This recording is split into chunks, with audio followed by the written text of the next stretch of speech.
Episode 7 की शुरुआत में मैथ्यू डॉक्टर से कहता है कि हमें जल्द से जल्द क्राइम स्पॉट पर मिली चीजों से डीएनए निकाल कर दो। तब डॉक्टर उसे रूम की चादर दिखाता है जिस पर कई सारे लोगों के सीमेंट थे। इसलिए डॉक्टर कहता है कि इन सब में डीएनए निकालने में टाइम तो लगेगा ही। इधर विनीत मिश्रा को बताता है कि वह हैदर अली उस कातिल के पीछे पड़ा है, ऐसे में हम फंस जाएंगे। जिस पर मिश्रा उसे मोटिवेट करता है और कहता है कि कुछ दिन अपनी सर्विस देना तुम भी बंद कर दो, मैंने तो कर दी है और हमें कुछ भी नहीं होने वाला। अब अगले दिन हैदर और मैथ्यू को लॉज वाला आदमी विनीत को दिखा देता है कि यही है देसी घोड़ा। फिर यहाँ ये लोग दूसरे लॉज के मैनेजर को बुलाते हैं कि क्या मर्डर वाले दिन ये तुम्हारी लॉज में आया था क्या? जिस पर वो मैनेजर देखते ही मना कर देता है कि नहीं तो ये नहीं आया। और हम इस मैनेजर को देखते जो बाद में कह रहा था कि जिसको इन सब ने मारा है, अच्छा ये किया उसने मेरी बेइज्जती की थी, इसलिए अब तो मैं इन्हें फंसने नहीं दूंगा। यानी उसने जानबूझकर झूठ बोला था। इसके बाद यहाँ मिश्रा को टेंशन हो जाती है कि उस पर कभी भी हमला हो सकता है, इसलिए वो बंदूक का इंतजाम करने अपने खास पान वाले के पास आता है और यहाँ उसे इशारे से बंदूक का इंतजाम करने को कहता है। जिस पर वो पान वाला कहता है कि हम कोशिश करेंगे पर मिलना मुश्किल है। इधर ढांचा बार बार बिंदी की वीडियो देख रहा था कुछ पहचानने के लिए, तब उसे उसमें मिश्रा के हाथ पर बना टैटू दिखता है और इसी का पता लगाने के लिए वो लॉज के आसपास के जगहों की सीसीटीवी फुटेज देखने लगता है। ये बोल कर कि मैं एक पुलिस वाला हूँ। तभी उसे कैमरे में मिश्रा के हाथ का टैटू दिखता है और वो उसके स्कूटर का नंबर नोट कर लेता है जिसमें सिर्फ आधा ही नंबर दिख रहा था और येलो कलर का स्कूटर था। फिर वो ये बात जाकर राजा को बताता है और बिंदी को कहता है कि अब हम उसे जल्दी पकड़ लेंगे, आप डरना मत, मैं उसे खुद ही निपटाऊंगा।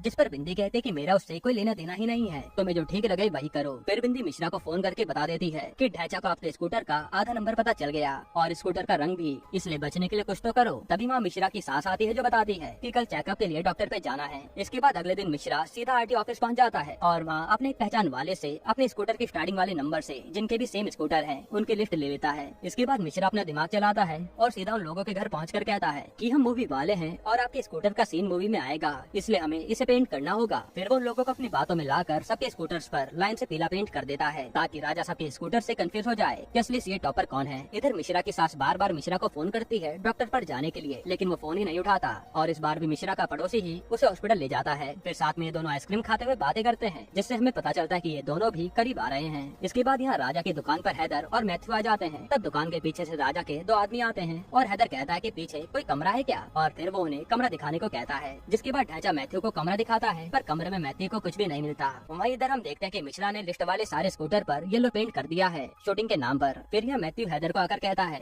कि सारे कमरे ही खाली हैं। तभी हैदर देखता है कि इस नोट गिनने वाली मशीन पर तो बैंक वाले का नाम है, जिस पर वो राजा को कहता है कि इसके लिए तो कार्रवाई होगी ही और वो रिश्वत देने का ऑफर करता है। ये देखकर राजा चुपचाप हैदर को पैसे दे देता है और हैदर कहता है कि अब ये मशीन आपकी हुई। इसके बाद ढांचा यहाँ से सीधा उसी स्कूटर की जानकारी निकालने के लिए जाता है पर रास्ते में उसे मिश्रा का स्कूटर जाते हुए दिखता है तो वो कहता है कि कातिल पकड़ा गया। लेकिन तभी ढांचा देखता है कि यहाँ तो एक और स्कूटर सेम कलर और सेम नंबर से है और ऐसे में उसे 3-4 स्कूटर दिख जाते हैं और वो कंफ्यूज हो जाता है, यानी मिश्रा का प्लान सफल रहा। इसके बाद हम देखते हैं कि मिश्रा की सास उसे बार बार ताने मार रही है कि तुम हमें कहीं घुमाने नहीं ले जाते। तो मिश्रा रात को फैमिली के साथ मेले में आता है। उसे मेले में ढांचा अपने साथियों के साथ आया हुआ था। तब वो यहाँ गेम खेलने लगता है और उसकी किसी बात पर दुकान वाले से बहस हो जाती है, जिस दौरान उसे लप्पू की याद आती है और वो रोते रोते दुकानदार को मारने वाला होता है पर अपने साथियों के रोकने पर वो उसे छोड़ देता है। हालांकि इस दौरान मेले में ढांचा की बंदूक चलने से भगदड़ मच गई थी। यहाँ हम समझ पा रहे थे कि ढांचा लप्पू के जाने से बिल्कुल अकेला महसूस कर रहा है। अब अगले दिन मिश्रा अपने सिक्योरिटी गार्ड से मिलता है और उसे बातों बातों में बंदूक का इंतजाम करने को कहता है। तब वो गार्ड मिश्रा को सीधा अपने ताऊ के पास ले जाता है जो एक कॉन्ट्रैक्ट किलर था और वो आदमी मिश्रा को गन तो दे देता है, लेकिन शर्त ये थी कि मिश्रा को एक आदमी को जान से मारना होगा। जिस पर मिश्रा मना करके चल देता है और गार्ड से कहता है कि हम कभी मिले भी थे, इस बात को भूल जाओ। फिर मिश्रा यहाँ से सीधा अपने बॉस पर आता है और कहता है कि मुझे ट्रांसफर चाहिए। जिस पर बॉस कहता है कि ट्रांसफर तभी मिलेगा जब मैं चाहूंगा, तुम्हारी मर्जी से कुछ भी नहीं होने वाला,